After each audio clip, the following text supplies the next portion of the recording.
बड़े सीनियर लोग, मुझे नहीं समझ आता उन्हें मिलता क्या है। क्या ये डोमेन है इस असेंबली का? Ministry of external affairs exist नहीं करती है हिंदुस्तान में? हम उनसे ज्यादा तेज हैं, हमारे पास उनसे ज्यादा कोई अथॉरिटी बैठी हुई है? हर वक्त सुबह उठे पाकिस्तान से बातचीत करो। भाई उनको पता है कब पाकिस्तान से बातचीत करनी है, और वक्त आने पे बार बार की भी है। खुद पिछली बार पिछले सेशन में ऑनरेबल सीएम साहब ने वहां पे माना था, क्योंकि ये भी तब पार्टनर रहे हैं भारतीय जनता पार्टी की गवर्नमेंट के, और खुशकिस्मती ये थी कि एक्सटर्नल अफेयर्स में शायद एमओएस ये भी थे। कम कोशिशें हुई क्या? अटल बिहारी वाजपेयी जी खुद गए, लेकिन मुझे उस दिन जवाब नहीं दे पाया। मैं आज ऑनरेबल सीएम साहब को विद ड्यू रिस्पेक्ट कहना चाहता हूं, थोड़ा सा डिफरेंशिएट कर रहे थे तब की बीजेपी और अब की बीजेपी। भारतीय जनता पार्टी विचार से चलती है, ये व्यक्ति से नहीं चलती है। जो अटल बिहारी वाजपेयी जी का लक्ष्य था वही नरेंद्र मोदी जी का लक्ष्य है। फर्क सिर्फ इतना है कि वो पिता की भूमिका में थे और ये पुत्र की भूमिका में है।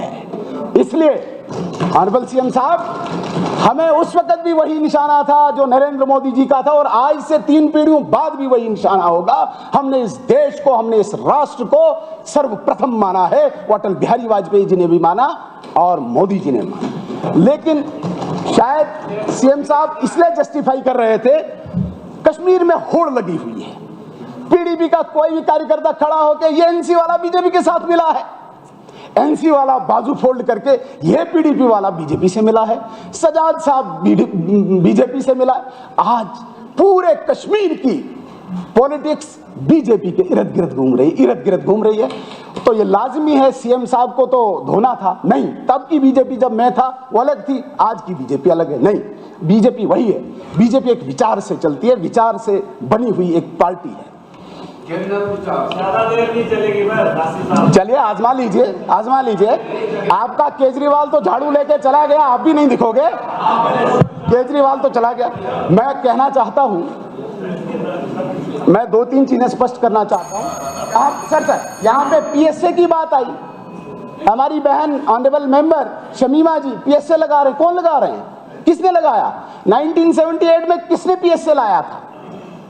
आप जरा सईद अली शाह गिलानी जो इस हाउस के मेंबर रहे हैं उसकी बुक पढ़ें, उसकी ऑटोबायोग्राफी पढ़ें। उसकी ऑटोबायोग्राफी जो गुल्लर किनारे उन्होंने लिखी है, उन्होंने कहा कि नहीं, शेख साहब ने उन्होंने अपनी ऑटोबायोग्राफी में, मैं रेफरेंस दे रहा हूं, उन्होंने उस बुक में, अरे बैठिए आप, उन्होंने ऑन रिकॉर्ड ये बात कही है कि जेल जाने से पहले या जो यहाँ पे नेशनल कॉन्फ्रेंस थी, उन्होंने यहाँ के लोगों को पूरा भड़काया, तैयार करने के बाद पूरा इंटरनेशनल एक माहौल बनाया। लेकिन जो ही बाद में कंप्रोमाइज हुआ, जो ही बाद में एग्रीमेंट हुआ, तो शेख साहब ने उन्हीं पे पीएसए लगाया। सईद अली शाह गिलानी पे पीएसए लगाया, बीजेपी ने लगाया, मोदी जी ने लगाया, नरेंद्र मोदी ने लगाया? नहीं। अगर आज हम पीएसए लगाते हैं तो इसलिए लगाते हैं कि कोई सिविलियन किलिंग ना हो। आप अपना रिकॉर्ड निकालें, नेशनल कॉन्फ्रेंस अपना, जब वो दौरे हुकूमत में रहे, रिकॉर्ड निकालें। हम भी खड़े होते हैं पब्लिक के सामने, आपने कितनी सिविलियन किलिंग कराई और आज हमारे दौर में कितनी सिविलियन किलिंग हुई, और जो 1-2 हुई उसके लिए हमारे नेतृत्व ने माफी मांगी। किसी कीमत पे भी सिविलियन नहीं किलिंग होने नहीं देंगे। कश्मीर के एक शरीफ आम इंसान को हम कोई हताहत नहीं होने देंगे, ये हमारी गारंटी है। नरेंद्र मोदी, एक बात और मैं कहना चाहूंगा।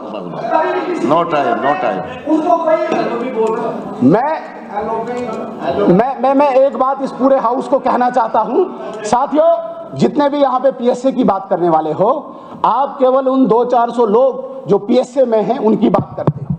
हम तो 70 लाख पॉपुलेशन की बात करते हैं। जो वो 400-500 लोग प्रॉब्लम करते हैं, उन 70 लाख लोगों को आम सामान्य जीवन जीने के लिए रोज पत्थरबाजी से, गोली से, हड़ताल से, कैलेंडर से, अलगाववाद से, अगर आप उन 300-400 लोगों को ठिकाने नहीं लगाओगे तो 70 लाख कश्मीर के लोगों को आप प्रोटेक्शन नहीं दे सकते हो।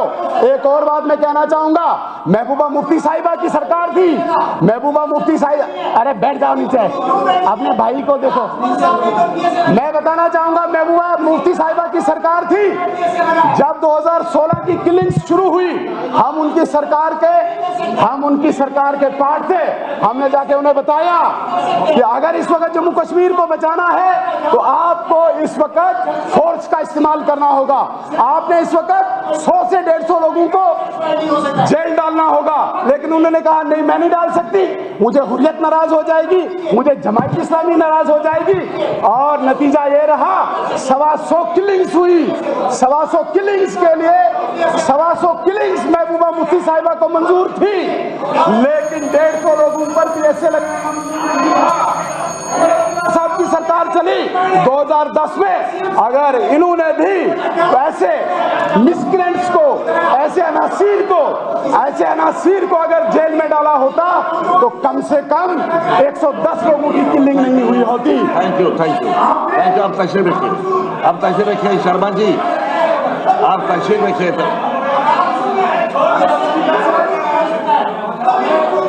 आप तशरीफ हो गया बाबू। डिप्टी चीफ मिनिस्टर साहब ने महाराजा के विरुद्ध डिक्टेटर शब्द का इस्तेमाल किया है, जिसका हमें पूरा अफसोस है। और हम इस हाउस में ऐसे शब्द की निंदा करते हैं जिस महाराजा के लिए मुझे पता है आपको इन्होंने भेजा है।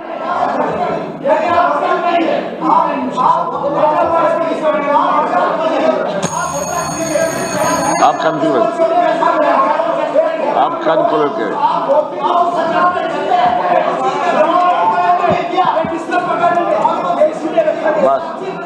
बस कंक्लूड करें आप Sharma ji. It is too much now mister Sharma.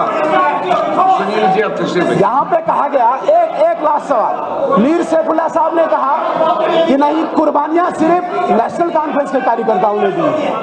Mir Saifullah साहब, नेशनल कॉन्फ्रेंस नहीं, 1953 से लेके जब यहाँ पे नेशनल कॉन्फ्रेंस ने तिरंगे को नहीं लगाने दिया, तब प्रजा परिषद के लोग तिरंगा लेके निकले और आपकी फौज ने उन पे गोलियां चलाई, 18 लोगों को शहीद किया। और आज आप कहते हैं कि हमारे वर्कर नहीं। हम तो यहाँ पे शगुन परिहार जी जो हमारी विधायिका है, इनके घर में देखे, इनके पिताजी, इनके चाचा जी का कत्ल हुआ, शहीद किया गया। मैं गिनाऊंगा यहाँ पे सतीश भंडारी को शहीद किया गया, संतोष ठाकुर को शहीद किया गया, रुचर कुमार को शहीद किया गया, अनेकों ऐसे गिना सकता हूं मैं। और सबसे बड़ी बात, कश्मीर की पहली शहादत टीकालाल टपलू की है, जो भारतीय जनता पार्टी का विचार लेके कश्मीर में था, इसलिए मारा गया, इसलिए उसको शहीद किया गया, इस पे गोलियां उन पे चलाई क्योंकि वो भारतीय जनता पार्टी का विचार लेके वहां पे खड़े थे।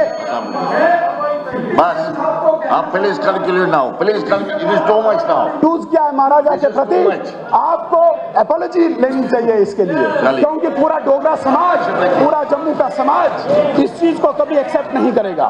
बस आप तशरीफ रखिए, आप तशरीफ रखिए। अब चले स्पीकर साहब, दो बातें मैं कहना चाहूंगा।